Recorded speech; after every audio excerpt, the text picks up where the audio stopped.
We're going to continue on with this lesson from the previous lesson where we got ready to implement FCoE on these switches, and we performed some basic setup tasks.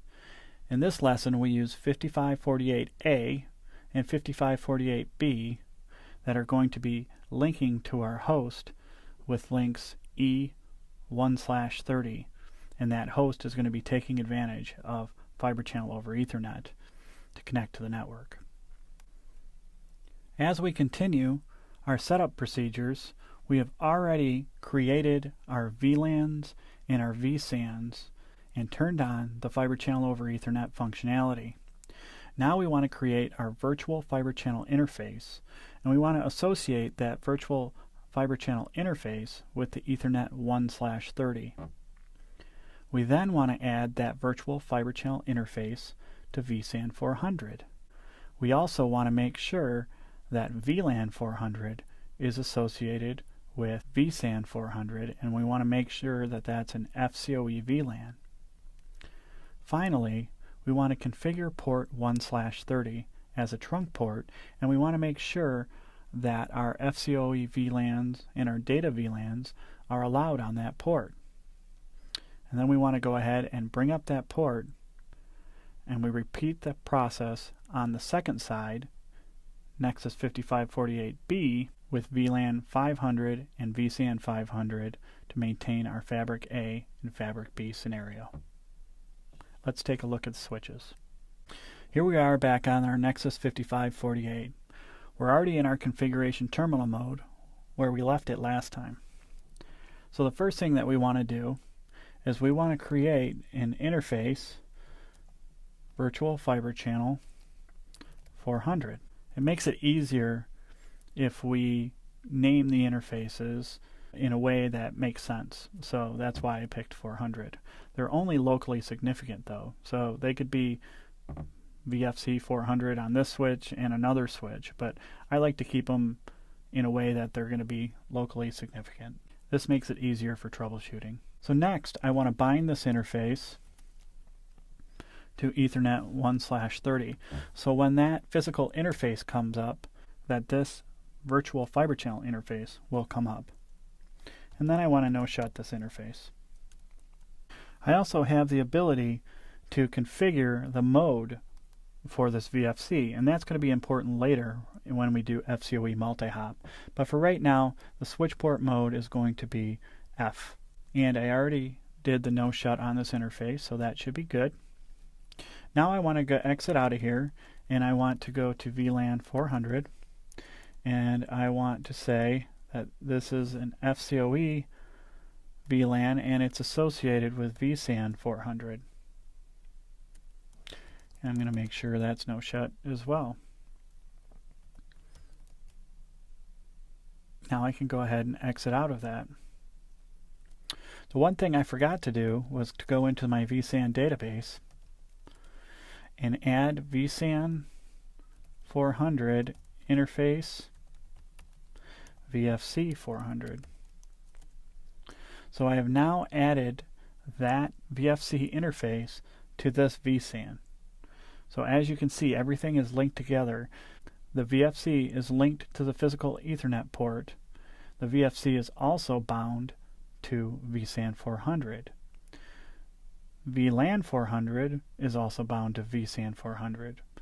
So when I put that VLAN on that trunk port and that link comes up, both that VLAN and the VFC are going to come up. Right now I'm getting error messages because all of those interfaces are down.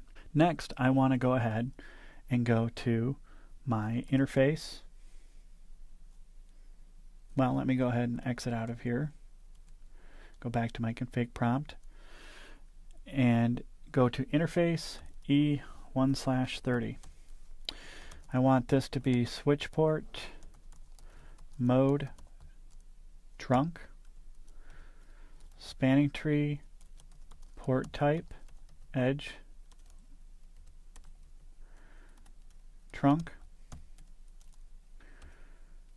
switch port, trunk, allowed, VLANs, Let's say my data VLAN is 999 and we know my FCoE VLAN is 400. And now we can no shut that interface, and then we can exit out.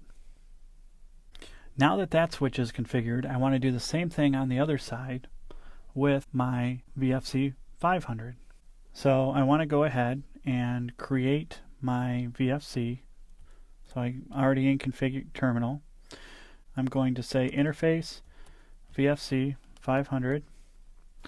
I'm going to bind the interface to E1/30, and I'm going to say switch port mode F because this is a fabric port, and then I'm going to no shut, and I'm going to exit. I'm then going to go into vSAN database. I'm going to go to vSAN 500. I'm going to say vSAN 500 interface VFC 500. Now I'm going to exit out of that.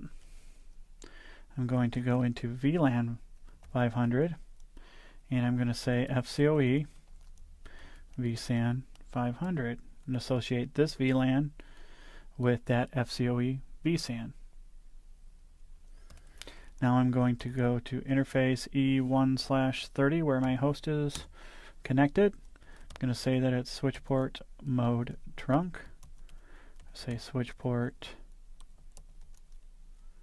trunk allowed VLAN 999 and 500.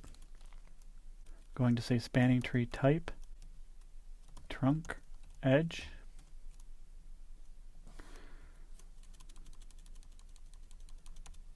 Spanning tree port type edge trunk. I'm going to do no shut. I'm going to exit. So now I've configured both of my sides, my side A and side B, with their VFC configuration, and I've configured them with F ports going down to the end host. So now if I do a show interface E1/30, I can see that my SFP isn't inserted and this interface is down.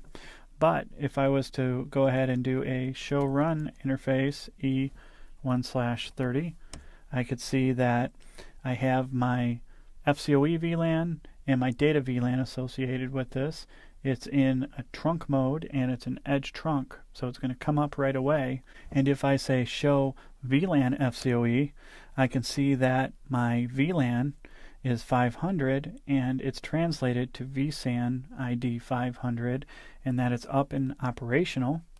If I do show vSAN membership, I can see that in vSAN 500 my interface VFC 500 is part of that. I can also do a show interface VFC 500 and I can see that it's down right now because the port's down, but it is in F mode and the port vSAN is 500. So once that port lights up, this vSAN is going to come up and be ready to go. Show run interface VFC 500 shows me my configuration for that VFC interface. Please join me for the next lesson, Configuring FCoE Multi-Hop.